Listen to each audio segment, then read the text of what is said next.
একদিন এক শিক্ষাগুরু তার কুটিরের বাইরে তন্ন তন্ন করে কিছু একটা খুঁজছিলেন। তার শিষ্যরা তাকে জিজ্ঞাসা করলেন, হে গুরুদেব, আপনি কি খুঁজছেন? গুরু বললেন, আমার সেলাই করা ছুঁচটি খুঁজে পাচ্ছি না, তাই সেটাই খুঁজছি। শিষ্যরাও খোঁজা শুরু করলেন।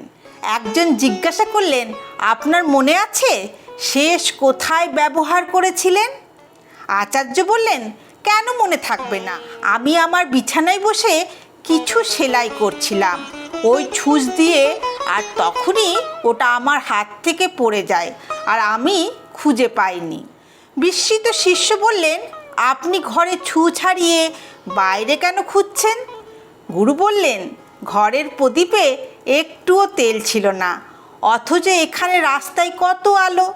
শিষ্য বললেন, ঘরের প্রদীপে একটু তেল ভরে নিলেই তো খোঁজা সার্থক হতো, তা না করে আপনি বাইরে খুঁজছেন।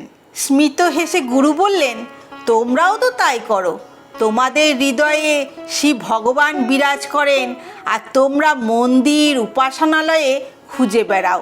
কেন এমন করো? কারণ তোমাদের হৃদয় অজ্ঞানের অন্ধকারে ডুবে আছে। তোমরা কি পারো না ওই অজ্ঞান সরিয়ে নিজের আলোকিত হৃদয়ে শিব ভগবানকে খুঁজতে?